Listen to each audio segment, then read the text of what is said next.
इंदौर में पलक झपकते ही एक्टिवा की डिक्की से लाखों रुपए साफ कर देने वाली गैंग का पुलिस ने पर्दाफाश कर मुख्य सरगना को गिरफ्तार किया है। आरोपियों का खुलासा गुजरात गैंग के रूप में हुआ है, जो अपनी गाड़ी के नंबर बदलकर लूट की घटनाओं को अंजाम देते थे। एसपी पश्चिम महेश चंद्र जैन ने मीडिया के सामने खुलासा करते हुए बताया कि मल्हारगंज थाना क्षेत्र में 4 जनवरी को फरियादी नीतीश जैन की एक्टिवा वाहन की डिक्की तोड़कर उसमें से 3,90,000 रुपए अज्ञात चोर चुरा ले गए थे, जिसकी शिकायत पर फरियादी ने मल्हारगंज थाने क्षेत्र पर की थी। इसके एक दिन बाद ही छोटी ग्वालटोली थाना क्षेत्र में भी एक एक्टिवा वाहन की डिक्की तोड़कर रुपए निकालने की घटना सामने आई थी।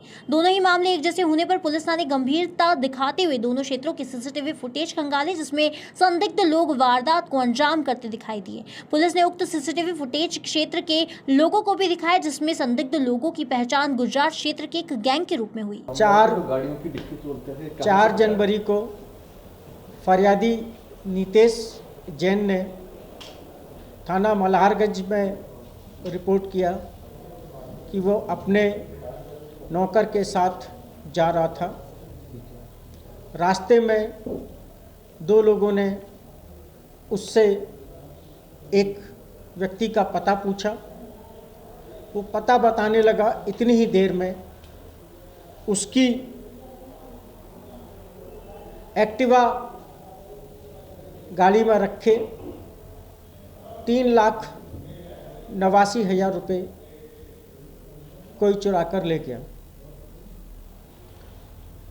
सूचना पर से थाना मल्हारगंज में चोरी का अपराध अज्ञात आरोपियों के विरुद्ध पंजीबद्ध किया गया।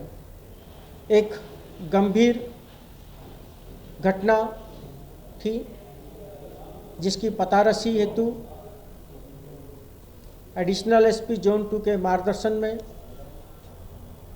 सीएसपी मल्हारगंज श्री जयंत राठौर के नेतृत्व में थाना प्रभारी मल्हारगंज श्री प्रीतम सिंह ठाकुर और उनकी टीम को लगाया गया और उसी के अगले दिन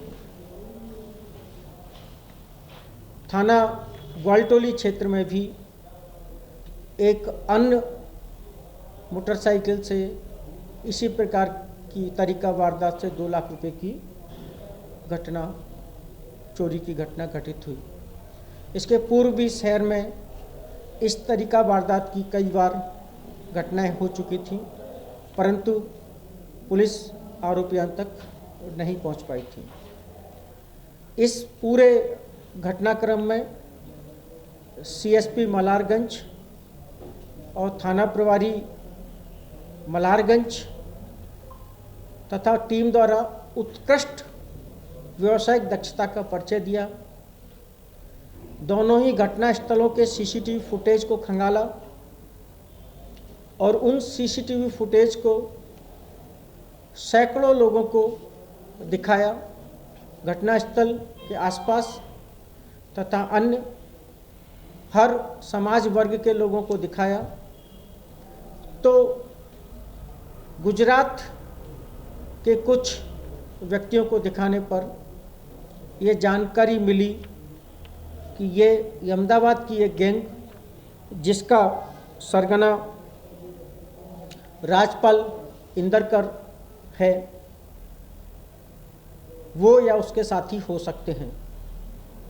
इस सूचना पर से थाना मल्हारगंज की टीम पिछले 7 दिन से अहमदाबाद में कैंप कर रही थी और स्थानीय पुलिस के सहायता से हमारी टीम को इस गैंग के सरगना को पकड़ने में सफलता मिली और उसने अपने अन्य 5 साथियों के साथ थाना मल्हारगंज की डिक्की तोड़कर 3,89,000 रुपये तथा ग्वालटोली से डिक्की तोड़कर 2 लाख रुपये जो निकाले, वो दोनों घटनाएं स्वीकार की। इसके अतिरिक्त पूर्व की घटनाओं के बारे में तथा इनकी ज़िले में लोकेशंस को वेरीफाई करते हुए पूछताछ की जा रही है। उम्मीद है कि कई और घटनाओं का खुलासा होगा।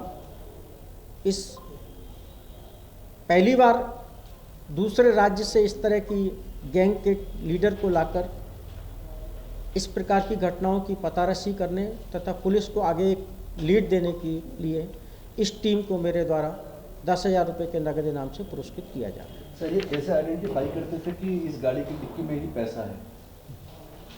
जो प्रारंभिक पूछताछ से पता लगा कि जो कोई दुकानदार जैसे कहीं भी रोम कर रहे हैं और उनको दिखा कि किसी दुकान से कोई आदमी थैली या बैग लेके डिक्की में रख के चल रहा है, या पूर्व में भी कुछ ऐसे घटनाक्रम हुए हैं जैसे किसी कार में कोई बैग रखा हुआ है तो ये मान के कि बैग, और वो भी आदमी संभाल के रखा है, जो एक ह्यूमन टेंडेंसी है जो बात करने से पता लगी कि जिस व्यक्ति के बैग में पैसे होते हैं उसकी कार में रखा हुआ है तो वो उसकी ज़्यादा चिंता करता है। तो आसपास घूमते हुए जब इस प्रकार का कोई व्यक्ति और वाहन उनको दिखता है तो उसको अपना ये टारगेट बनाकर आने वाले रास्ते में इस प्रकार के घटनाक्रम को अंजाम देते हैं। हाँ, चूँकि गुजरात अहमदाबाद से हम लोगों ने पकड़ा है, जैसे ही इसके टीम लीडर को पुलिस ने पकड़ा बाद बाकी लोग अपनी सकूनत से फरार हो गए। स्थानीय पुलिस को हमने सूचना दी है तथा अपने स्तर से टीम लगाकर हम बहुत जल्दी पकड़ लेंगे। क्योंकि इस आरोपी को पकड़ा है, रिकॉर्ड में वहाँ पर उसकी बाकायदा आमद रवानगी है, तो उसको आज हम लाकर माननीय न्यायालय पेश करेंगे और उसका PR लेकर और आगे की वारदातों में पूछताछ की जाएगी। तो पूरे गैंग के द्वारा इसी तरह से वारदातों को अंजाम दिया जाता है? जैसा मैंने बताया कि ये प्रोफेशनल लोग हैं और ये केवल इसी प्रकार के घटनाक्रम करते हैं, और केवल इंदौर ही नहीं आसपास के शहरों में बल्कि कई सारे प्रदेशों में इन्होंने इस प्रकार की वारदातों को, इन्होंने तथा इनके साथियों ने इस प्रकार की वारदातों को अंजाम दिया है। पहली बार एक सूत्र हाथ लगा है, उम्मीद है ये कड़ियाँ बहुत आगे तक जुड़ेंगी। सर, किस नाम से इस गैंग को पहचाना जाता है? अब ऐसा कोई नाम अभी तक सामने नहीं आया, बट जैसे कुछ नाम आएगा और लोगों से पूछताछ होगी तो मैं अवश्य। इसे गुजरात से पकड़ा है, मध्य प्रदेश में इन्होंने यहाँ पे अपराध किया, तो हम ये कह सकते हैं कि अंतर्राज्यीय निश्चित रूप से ये केवल मध्य प्रदेश ही नहीं, जैसा मैंने बताया गुजरात, महाराष्ट्र, राजस्थान, आसपास के कई राज्यों में इस प्रकार के घटनाक्रम ये लोग कर चुके हैं, वो खुद भी स्वीकार कर रहे हैं। और लॉकडाउन के पहले भी हमारे ज़िले में कई इस प्रकार के घटनाक्रम हुए हैं। हम उन घटनाओं की तारीख और समय के साथ इनकी लोकेशंस को वेरीफाई करेंगे। यदि ये उस समय यहाँ पर हैं तो निश्चित रूप से एक शंका का प्रबल आधार है कि इन्होंने ये वारदात की होगी।